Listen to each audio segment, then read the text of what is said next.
Hey everybody, it's time for another Ask the Experts. Let's jump into it.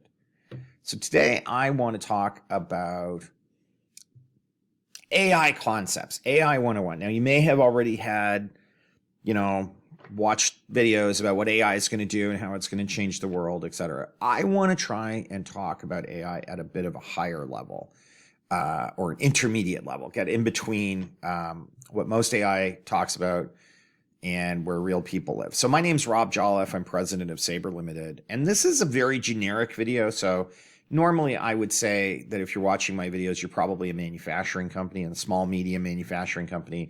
You're interested in mid-market ERP or CRM products. Not today. Today, you could be anybody at all who just wants to educate yourself a little bit on AI. Now, one thing, please, if you have any questions about this video, if you're interested in understanding a little bit more about AI, especially as it relates to the Microsoft ecosystem and Business Central, please don't hesitate to book a meeting with me and we can talk about it. The link to my calendar is in the description. Okay. I expect this to be part one of a 3-part video. I may have to change this slide if it turns out that it's 2 or 4 parts, but right now let's call this part 1.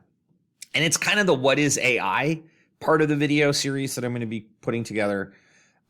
Because it's really AI, of course, has permeated our culture. It's on any, investing, stock market discussions. It's being discussed at the water cooler. It's being discussed in boardrooms. It's being discussed at conferences. I mean, it's all over everything. But I found when people were talking about it, that I didn't really wrap my head around it. Like, what is this? Like, why does it work? How does it work? And so what I started to do is do some research. So this is the fall of 2025. I'm trying to give you kind of where AI exists today at this time. All right. So I got Copilot to do a slide for me of like the top 100 AI company logos as of today. And if you watch this video in 6 months or 2 years, a lot of these companies will probably not be here anymore. There'll probably be a bunch of new companies, but just today, AI is just swamping our discussion. It's swamping the stock market, and this explosion of AI today is all related to large language models. And large language models are really a technique or technology that has allowed AIs to sort of import data, dictionaries, encyclopedias of data, et cetera, and then you can ask it questions and it'll give you answers. It could be you want it to write a story for you. It could be you want to write an essay about a subject, whatever it happens to be. So how do these large language models actually work? I was really curious because I didn't understand, like, what is it doing? Is it really thinking? What is the AI doing? And in my research, what I've established is most of what large language models are is they have a way of using a sort of a statistical relevance to predict text.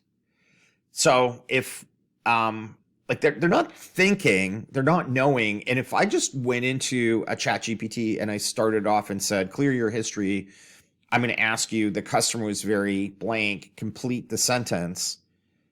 What it's going to do is it's going to do this statistical analysis, and in a little thought bubble above the person's head, 70% of the time, the LLM is going to predict that happy is the correct answer because that appears more frequently. I mean, if you look at the internet, not very many people say the customer is really unhappy or confused or angry. Testimonials, reference customers, they even Google reviews tend to be happy unless the business is terrible and it goes out of business really quickly. So the customer is very happy is what the LLM will establish is the most likely next word, and it'll just answer that. So it didn't really think or reason out. It doesn't ask you, tell me about the customer. What were they? What did they say to you? What are the regular? It's not having an interaction with you. What it's doing is it's guessing what the next correct word would be, as opposed to really reasoning it out. Now, it sort of does reason it out because if you were to say write an essay about customer happiness, it would essentially know what essays are and how they're written, and then it would go use that, calculate what the next legitimate word would be in much the same way. So I asked Copilot, because this is all based on something called tokens. And tokens are the words. So the words in the question are the tokens. The answers are the tokens. I asked Copilot, like, what are tokens? And Token told me this. When you type in a question or when you type in a statement, the customer is very happy. What an LLM does is it breaks that statement down into these little component parts, which we would think of as words or maybe sounds. Like in the example, part words, happiness, and it would and punctuation, and it would break them down, and it would create this what in programmers will recognize is essentially an array. The customer was very happy, period. And then those tokens, basically this big cross-reference list glossary of each token and what its corresponding ID is, and the ID is just a number, probably a bigger number than a 4-digit number, but just to keep it simple, in this example, we've got 4-digit numbers. So now that array of quoted text inside that box turns into just a bunch of numbers.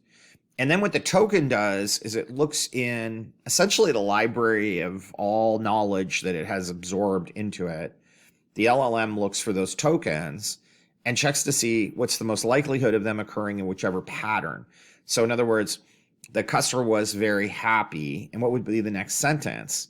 They placed more orders, or in my example, the customer was satisfied with, and if you left this, the product, right? The customer is satisfied with the product. So the LLM is taking the tokens, looking through all of the different, answer, or all of the different stuff that everybody else in the whole world has ever written, and trying to complete the sentence based on what is the most common next words after the first words that were put in there. Now, it does need a little bit of context. Like, we're talking about the customer's happy. We start off with the customer's happy. What would a testimonial for this customer be? And it would go through, it wouldn't know whether you were a restaurant or you were a company that sold cars or what you were, but it would look through all of the relationships between the customer being happy and testimonials that people wrote, and it would write out what it thought was a testimonial. Okay. So the image, a lot of the images, a lot of that context that I had was created by Copilot. And again, it's using the same thing. I asked it, can you write me out, an explanation of how tokens work? And it went through all of the different content it could find on tokens. And it wrote out a really long one. And I said, can you please make it really summarized and short? And it shortened it for me. So it's kind of smart enough to be able to adjust the answers. However, it creates a problem that this whole approach of trying to figure out what the next word would be through a statistical analysis, essentially guessing what the next word would be, creates this problem, which is called a hallucination. And this is really where AI is going to run into walls, and where people who play with it and they try and use it start getting frustrated with it because they don't understand. So, like, what's a hallucination? We'll start with what's a hallucination. One of the really, interesting things about it is because it's doing the statistical analysis and essentially guessing, it guesses wrong sometimes. But an LLM hallucination is when that language model has generated an answer that sounds correct because it is based on statistically what's the most likely answer to the question the person had, but it's factually wrong or made up. And made up not in the sense that the LLM is literally making things up. It's just that statistically trying to use the inputs that you gave it, it's going to try and figure out what's the most likely answer to this. And those likely answers are just the most likely, not the correct one.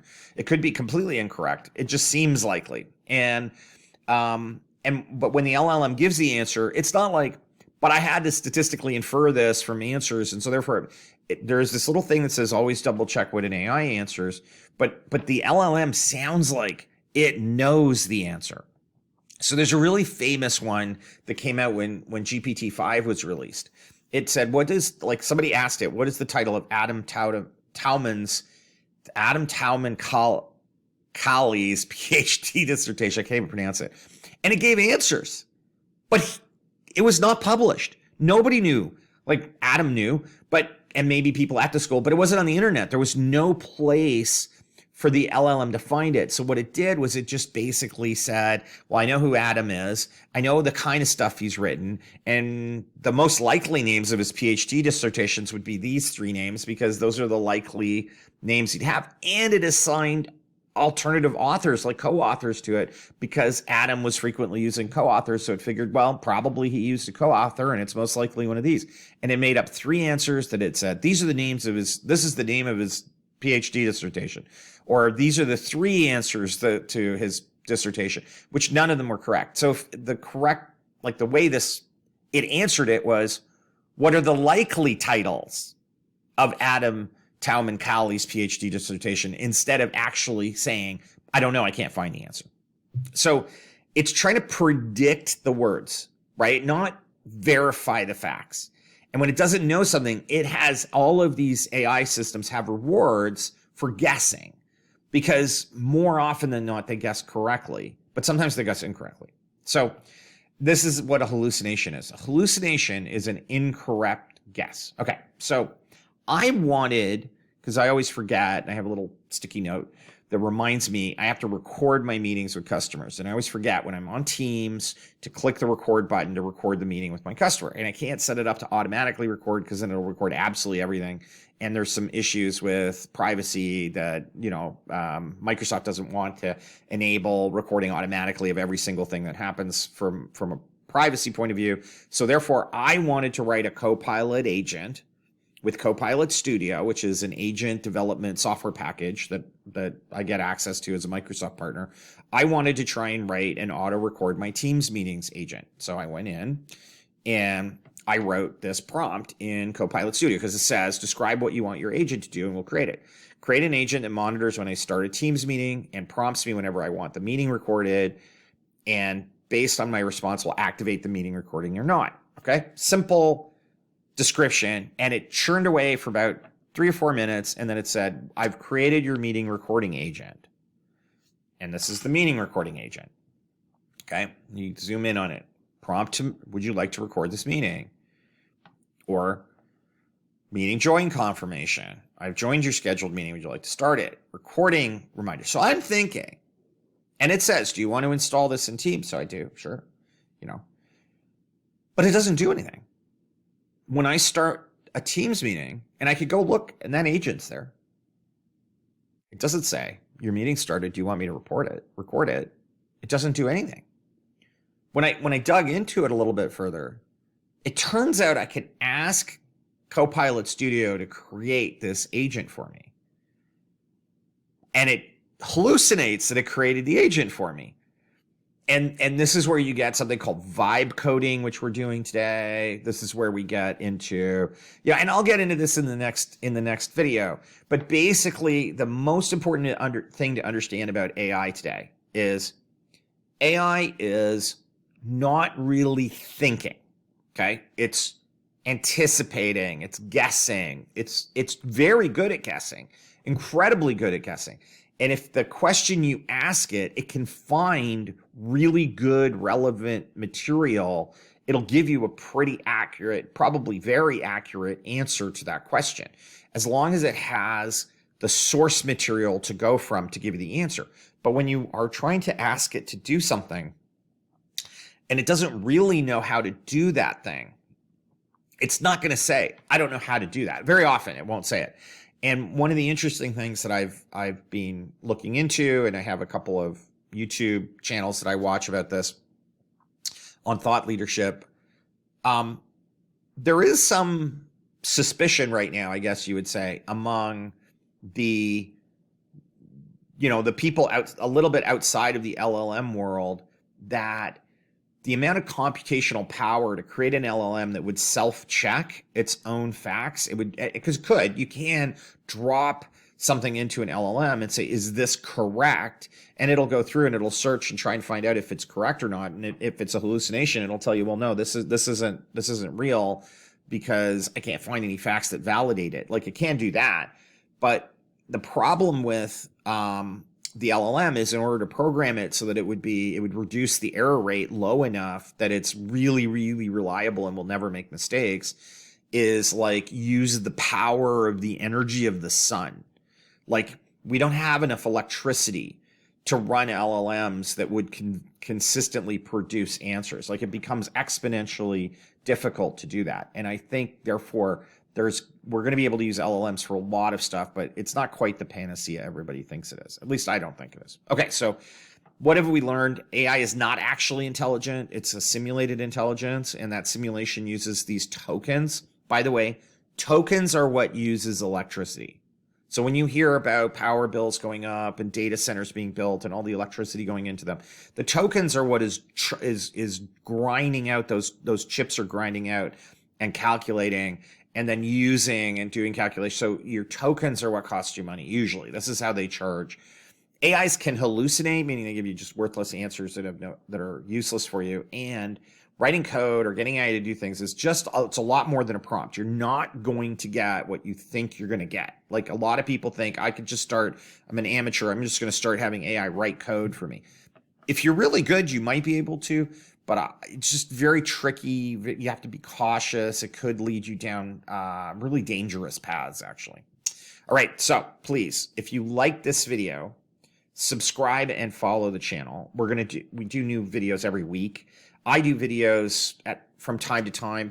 Sometimes it's seasonal, and I'll release a group and then wait until I come up with some new ideas to release some more. If you want to contact us, this is our contact information. And as I mentioned before, there's a link to schedule a meeting with me in the description below. So thanks very much. Keep your eyes out for the next video in this series.